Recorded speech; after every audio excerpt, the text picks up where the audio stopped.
আমার প্রিয় ও স্নেহের 2025 সালের নতুন বছরে নবম শ্রেণীর ছাত্রছাত্রী বন্ধুরা, আশা করি তোমার সবাই ভালো আছো।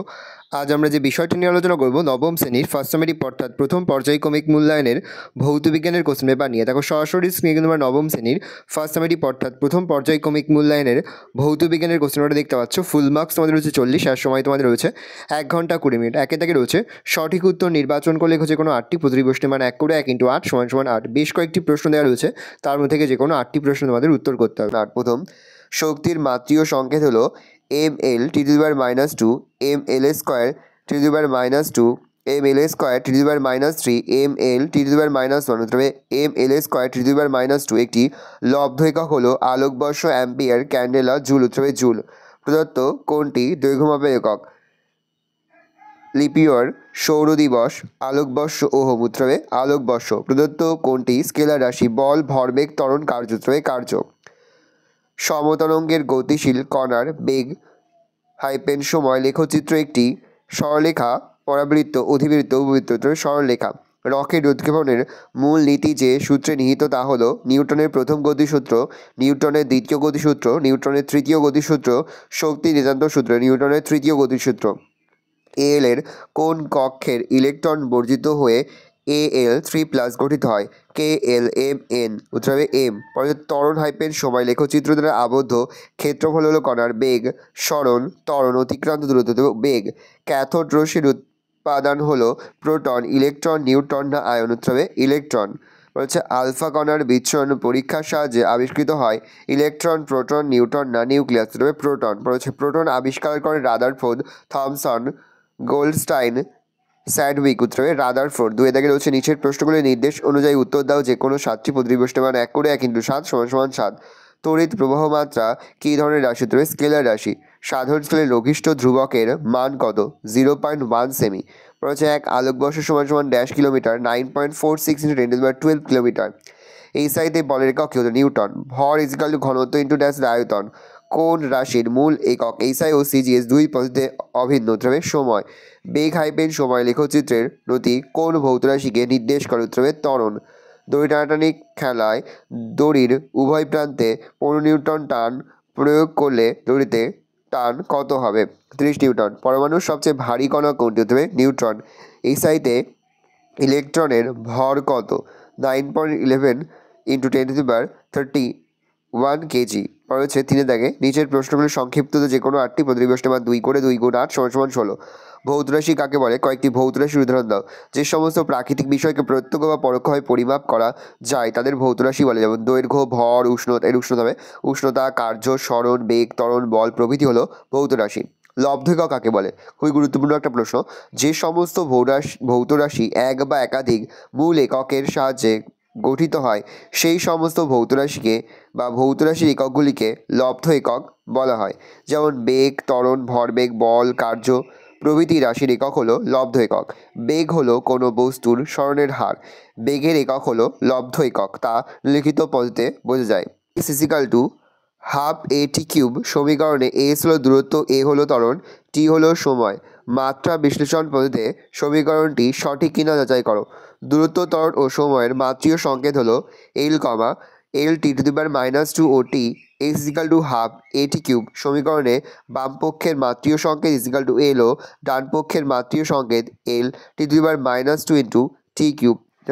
ভালো করে চলো।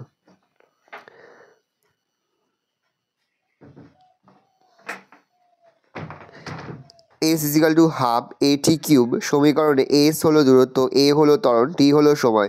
মাত্রা বিশ্লেষণ পদ্ধতিতে সমীকরণটি সঠিক কিনা যাচাই করো। লিখবে দূরত্ব, ত্বরণ ও সময়ের মাত্রীয় সংকেত যথাক্রমে L, LT⁻² ও T। S = ½ AT³ সমীকরণে বামপক্ষের মাত্রীয় সংকেত L ও ডানপক্ষের মাত্রীয় সংকেত LT⁻² × T³ = LT। অতএব বামপক্ষের মাত্রীয় সংকেত ডানপক্ষের মাত্রীয় সংকেত। অতএব প্রদত্ত সমীকরণটি মাত্রাগতভাবে ঠিক নয়। হচ্ছে ভৌত রাশির মাত্রা বলতে কি বোঝো? মাতৃসংকেত কাকে বলে? কোনো ভৌত রাশির মাত্রা বলতে সেই ঘাত বোঝায় যে ঘাতে দৈর্ঘ্য, ভর, সময় প্রভৃতির মূল এককগুলিকে উন্নীত করে ওই ভৌত রাশিটিকে প্রকাশ করা হয়। কোনো ভৌত রাশির মাত্রা প্রকাশ করার জন্য যে রাশিমালা ব্যবহার করা হয় তাকে মাত্রীয় সংকেত বলা হয়। নিউটনের দ্বিতীয় গতিসূত্র লেখো। নিউটনের প্রথম গতিসূত্র থেকে কী জানা যায়? দ্বিতীয় গতিসূত্র, কোনো বস্তুর ভরবেগের পরিবর্তনের হার বস্তুর উপর প্রযুক্ত বলের সমানুপাতিক। প্রযুক্ত বল যেদিকে ক্রিয়া করে বস্তুর ভরবেগের পরিবর্তন সেই দিকেই হয়। নিউটনের প্রথম গতিসূত্র থেকে জানা যায় বস্তুর জাড্য ধর্ম ও বলের সংজ্ঞা। স্থিতি ও গতি কাকে বলে? কোনো বস্তুটি পারিপার্শ্বিক বস্তুর সাপেক্ষে সময়ের পরিবর্তনের সঙ্গে স্থান পরিবর্তিত না করে তাহলে ওই বস্তুকে স্থির বস্তু বলা হয়। বস্তুর এই অবস্থাকে স্থিতি বলে। গতি, কোনো বস্তুটি পারিপার্শ্বিক বস্তুর সাপেক্ষে সময়ের পরিবর্তনের সঙ্গে স্থান পরিবর্তন করে তাহলে সেই বস্তুকে গতিশীল বস্তু বলা হয়। বস্তুর এই অবস্থাকে গতি বলে। জাড্য কাকে বলে? জাড্য কয় প্রকার ও কী কী? যে ধর্মের জন্য কোনো বস্তু স্থিতিশীল বা গতিশীল যে অবস্থাতেই থাকুক না কেন সেই অবস্থাতেই থাকতে চায় এবং সেই অবস্থার পরিবর্তনের প্রচেষ্টাকে বাধা দেয় তাকে জাড্য বলে। জাড্য দুই প্রকার, স্থিতিজাড্য ও গতিজাড্য। পরমাণু কাকে বলে? এর মূল উপাদান কণাগুলি কী কী? কোনো মৌলের যে ক্ষুদ্রতম কণায় ওই মৌলের সব ধর্ম বর্তমান এবং যে কণা অবিভাজ্য অবস্থায় রাসায়নিক বিক্রিয়ায় অংশগ্রহণ করে তাকে ওই মৌলের পরমাণু বলে। এর মূল উপাদান কণাগুলি হলো প্রোটন, নিউট্রন, ইলেকট্রন। তেজস্ক্রিয়তা কি? যে ধর্মের জন্য সাধারণত উচ্চ পারমাণবিক ভরযুক্ত কতগুলি মৌলের পরমাণু সব অবস্থাতেই স্বতঃস্ফূর্তভাবে বিয়োজিত হয়ে নতুন মৌলের পরমাণুতে পরিণত হয় এবং সেই সঙ্গে বিশেষ ধরনের অদৃশ্য রশ্মি নির্গত করে সেই ধর্মকে তেজস্ক্রিয়তা বলে। আইসোবার কাকে বলে? বিভিন্ন পরমাণু ক্রমাঙ্ক বা পারমাণবিক সংখ্যা কিন্তু একই ভর সংখ্যাবিষ্ট ভিন্ন ভিন্ন মৌলের পরমাণুগুলিকে পরস্পরের সমভর বা আইসোবার বলা হয়। 4 দেখে রয়েছে নিচের প্রশ্নগুলোর উত্তর দাও। বিকল্প প্রশ্ন লক্ষণীয়। প্রশ্নের মান 3 করে 3 গুণ 3 = 9।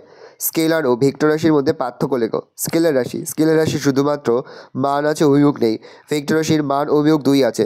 সমজাতীয় স্কেলার রাশির যোগ সাধারণত বীজগাণিতিক নিয়ম অনুযায়ী হয়। সমজাতীয় ভেক্টর রাশির যোগ সাধারণত বীজগাণিতিক নিয়ম অনুযায়ী হয় না। দুটি স্কেলার রাশির গুণফল সর্বদা একটি স্কেলার রাশি হয়। দুটি ভেক্টর রাশির গুণফল একটি স্কেলার রাশি অথবা একটি ভেক্টর রাশি হতে পারে। সাধারণ তুলাযন্ত্র এবং মাপনী চোঙের সাহায্যে কীভাবে একটি কঠিন বস্তুর ঘনত্ব নির্ণয় করা যায়? প্রথমে সাধারণ তুলাযন্ত্রের সাহায্যে কঠিন বস্তুটির ভর নির্ণয় করা হলো। মনে করা যাক বস্তুটির ভর হলো m এবং এবার একটি মাপনী চোঙ নেওয়া হলো যার প্রস্থচ্ছেদের ক্ষেত্রফল এমন যাতে বস্তুটি চোঙের মধ্যে ঢুকে যায়। চোঙের মধ্যে এমন একটি তরল নেওয়া হলো যাতে বস্তুটি দ্রবীভূত না হয় বা রাসায়নিক বিক্রিয়া না হয়। মনে করা যায় চোঙে তরলের আয়তন v1 মোম মনে করা যাক চোঙের আয়তন v1। এবার একটি মোম লাগানো শক্ত সরু সুতোকে বস্তুটিকে বেঁধে খুব ধীরে চোঙের তরলে ডোবানো হলো। ধরা যাক বস্তু সময়ে তরলের আয়তন v2, অতএব বস্তুর আয়তন v2 - v1। এখানে v2 - v1 পাঠ থেকে নিমজ্জিত সুতোর আয়তন বাদ দিলে বস্তুর প্রকৃত আয়তন পাওয়া যাবে। বস্তুর ঘনত্ব d = m/v-2। বীজগাণিতিক পদ্ধতি অনুসরণ করে v² = u² + 2as সমীকরণটি প্রতিষ্ঠা করো। ধরা যাক সরলরেখা বরাবর a সমতরণে গতিশীল কোনো কণার প্রাথমিক বেগ u এবং সময় পরে বেগ v। অতএব v = u + at। t সময়ে কণা দ্বারা অতিক্রান্ত দূরত্ব s হলে s = ut + ½ at³ 2। 1 নং সমীকরণ উভয় পক্ষের বর্গ করে পাই v² = u + at তার whole square u² + 2uat + a²t² u² + 2a ut + ½ at²। 2 নং সমীকরণ থেকে পাই। অতএব v² = u² + 2as এটি নির্ণীয় সমীকরণ। হচ্ছে বেগ হাইপেন সময় লেখচিত্রের সাহায্যে s = ut + ½ at² সমীকরণটি প্রতিষ্ঠা করা। ধরা যাক একটি কণা u প্রাথমিক বেগ নিয়ে a সমতরণে সরলরেখা বরাবর গতিশীল। সময়ে কণার বেগ এবং ওই সময়ে কণা দ্বারা অতিক্রান্ত দূরত্ব s।